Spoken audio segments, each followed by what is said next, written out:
We got the 4-time world heavyweight boxing champion, Evander Holyfield, joining us. Hey. Evander, welcome to the Odd Couple. What's up? Well, thank you. It's great to have you, man. It's great to have you. Now, you are here. You're raising money for your Unite for Our Fight campaign, and they provide youth with educational and emotional support. And so you now, to raise money for your campaign, you're talking about getting back in the ring for some exhibition matches. Evander, you're 57. You're not worried about that? Well, no. It's not like I can't box.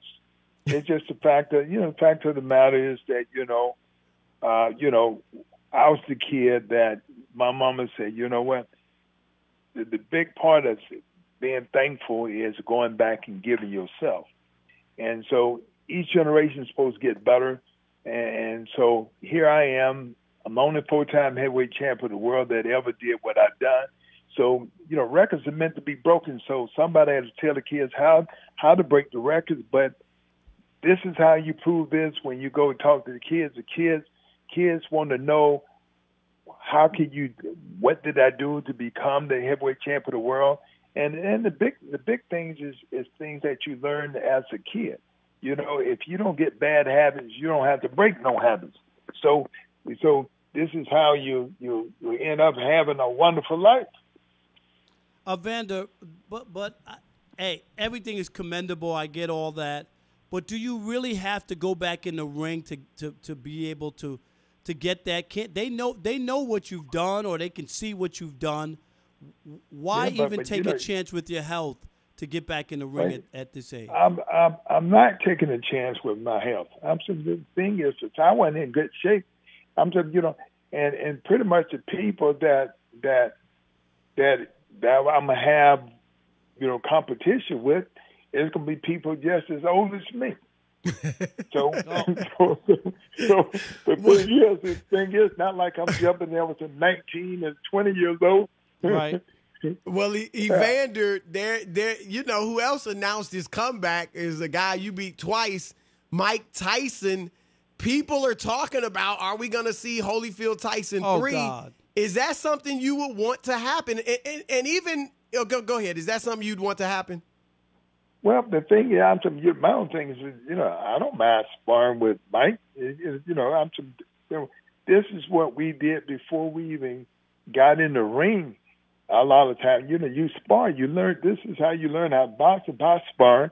And like this, I'm like, but I'm thinking you have on thicker gloves and headgear, but pretty much the same thing. But I'm 2 or 3 rounds, and that don't bother me at all. Could you guys get in the ring without it becoming a real fight? Well, that's all up to your opponent. My own thing is that if you hit me hard, I'm definitely gonna hit you hard. And so, I'm talking in boxing, you don't think about how hard you get hit, because actually, sometimes when the shot you get knocked down is a shot that you didn't see. But that's what boxing is really about. It's competition like this, but somehow if you boxing is it's a sport that it take a lot of faith. You have to have a lot of confidence to be in a position that somebody can hit you, and you have to trick them. You have to catch them before they catch you. The only good part is if you were to box now and Tyson tried to bite you with no teeth, it probably wouldn't hurt your ear like it did back then. Well, that was just something that actually just happened, and that it paid good though. Evander Holyfield, 4-time heavyweight champion, joining the Odd Couple. Evander, today you got Tyson Fury as a champ. We saw him beat down Deontay Wilder.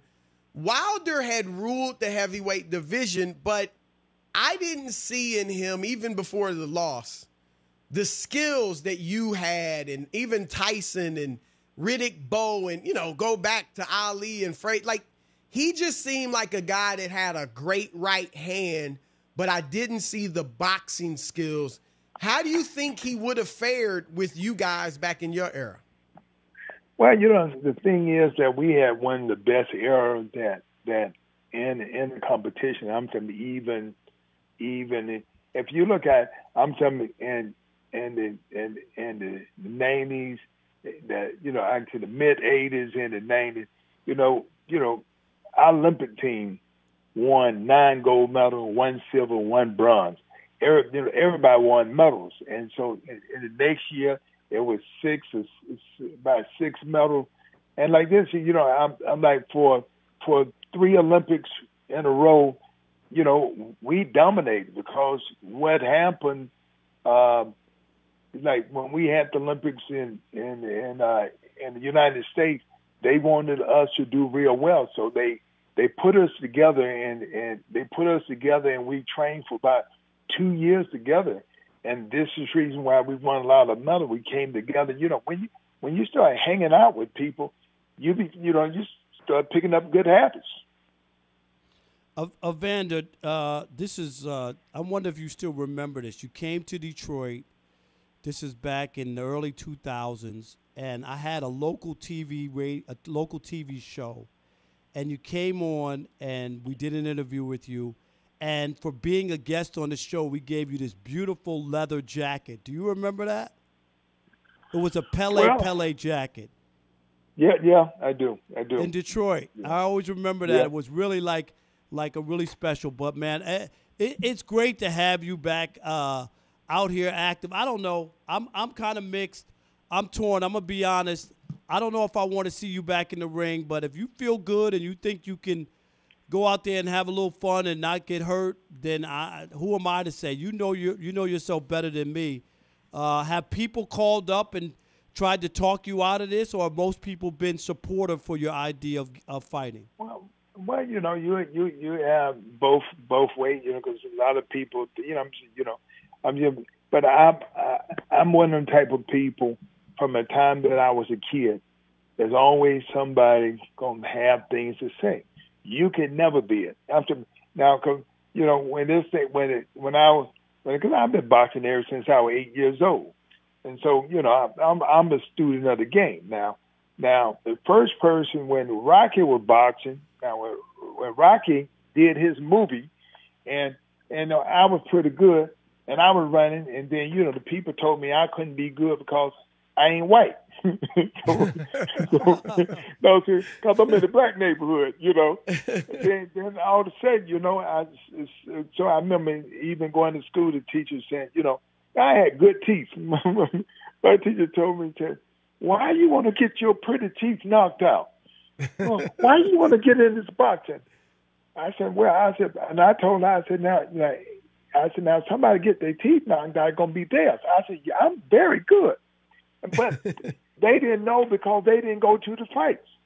And so, at the time when I went boxing, when hardly nobody black was in boxing, just white kids. And so then nobody never know who I was till I made the Olympic team. It was very late for people. When I beat this guy named Ricky Womack, and that's when people they were looking for Ricky Womack to be in the Olympics because he would reign the amateur world champion then, and I had to beat him to make the Olympic team. As a matter of fact, I had to beat him twice. I beat him on a Friday, then I beat him on a Saturday, and like that. So I'm saying I made the team. I'm like, it was. I never came up an easy way, and so it didn't make no difference. Always doubted. Always doubted. Hey, Evander, we got about 30 seconds left. Who was your toughest opponent? Whether you beat him or lost, who was your toughest opponent? Reddy Bow. All right. Those were some great fights. Yeah. Yeah. That's great. All right. That's Evander. The 4-time heavyweight world champion, and he's going his Unite for Our Fight campaign. You can donate today. You can go to Unite4, ourfight.org if you want to donate, and use the hashtag Unite4, our fight. All right, that's a great work that he's doing, Rob, and it is. We wish him all the luck in the world and all the health in the world. Yes, please. All right, more Odd Couple coming your way. Fox Sports Radio. Ain't nobody exempt in the barbershop. You know that. Ain't nobody exempt. You can talk about whoever and whatever, whenever you want to in the barbershop. Now, It's Shop Talk. Yes, sir. It is Shop Talk, the Odd Couple Fox Sports Radio. We do this every single day at 8:45 p.m. Eastern. We discuss something that happened outside of the world of sports. And today's topics comes to us courtesy of Twitter. Now, if you're on Twitter as much as I am, you see that sometimes they'll have these random, trending just feed threads that are going on. Like, hey, tell us about the pizza you ate today and if it's acceptable this time of day, whatever. Well, one that was trending hard yesterday, it was tell us about the most mundane or random celebrity encounter you ever had. For whatever reason, Diane Keaton was on there a lot. But here's the question, guys. In your opinion, in your experiences, what is the most random celebrity encounter you've ever had? We'll start with you, Chris. When I think I was either going into my freshman year in college or finishing up, the summer after my freshman year. I think I was going into my freshman year, but I was at this club trying to go to the club. I was young still. And guess who? It was in Cleveland, Ohio. And guess who was coming out of the club in like a white drop top Benz? Iron Mike Tyson. Really? Yes. Obviously, I'm young. I'm not a sports writer or anything at that point. And me and my brother was with me and a couple of our boys, and we went up and, yo, champ, Mike. And he was real cool. He was, gave us love. Hey, what's happening? And it was a good little conversation. And that was tremendous. I bumped into him several times since then, since I've been a sports writer. But yeah, that time I was like 18 years old. Maybe 17. This would only be fitting for me because I'm into the TV shows and, TV theme song Thursday and that whole 9 yards. I'm on Chris up in Westchester taking a train, right? And the train is packed. I'm getting on one of these commuter trains. There's only one seat on the entire train. And I go I sit down, and boom, I'm sitting next to Barbara Feldon. Most people don't know who that is, but she was Agent 99 on the TV show Get Smart, right? So I look at her, and I just couldn't help myself. I said, excuse me, are you 99? And she said, no, I'm 63, but that's okay. And we laughed. And we had this great conversation the whole train ride. It was Barbara Feldon out of nowhere, the only seat I could get.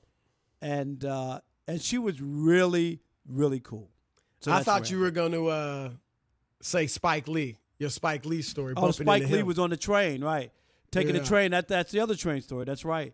Going down to the Knicks 76ers playoffs. All right, How about you, Rob G? What about you? Well, I got two. One of them, I walked into work one day and I just see this tall figure setting up like a clothing rack in the kitchen, and there was a sign that said "Rob dress for less." It ended up being Rob Parker, so that was Rob Parker. Didn't expect to see that one. Is that still there? No. Oh, no. Probably all the clothes are still there too, right? Nah, everything got sold. Rob G, no. That's right. Everything it did get sold. No, my most random experience, I went to the El Pollo Loco across the street right here, and there was Magic Johnson ordering food right in front of me.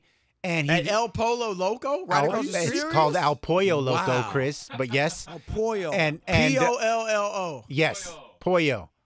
Right. And he said his name was EJ, which was, they asked for your name for the order. I'm like, come on, dude, you're Magic Johnson. You're not EJ. You're like killing me. He's 6'9". Exactly. Did you say anything there was a bunch of little, there was families there. They asking for his autograph. I don't want to bother him. We kind of get his bean and rice burrito. Let the man eat, right? All right. Alex, what's yours? Okay, so I got a fun one for you guys. Obviously I'm the biggest sports head on the show. So I was at Whole Foods, and I see random people there all the time. Like, I've seen different actors, low-budget ones. I've seen the MGK, the rapper, there. But the best one that I have is I was making a salad at one of those pre-make-your-own salads back when we could touch food and be next to people. And so I was making one, and this guy comes up to me. He's like, hey, man, that salad looks pretty bomb. I was like, thanks, man. He's like, hey, by the way, where'd you get that turmeric? Because I usually carry my basket with me. I was like, oh, bro, it's right over here. So I went to the back, showed him where it's like hidden underneath by the apples. He's like, yo, much love. I was like, hey, no worries. And then as I was leaving, I don't think he knew that I knew who he was, but I was like, hey, by the way, you'll get one year. It was Chris Paul. Really? Yeah, man, it was funny. The Whole Foods right across the street? Yeah. Wow. Hey, Chris, one thing I want to say real quick is that, sometimes people will ask us some of Magic Johnson's numbers fudged. I think they are. Because when Magic passed the salsa to Rob G, he got an assist for that. So I'm just saying. No? I hope that's not in your What? show. When is that show coming Ouch. anyway? You ain't got nothing to do but work on your material. I can't even It's fake a laugh. coming. Come on. Wow. I want it next week. Next week on the air.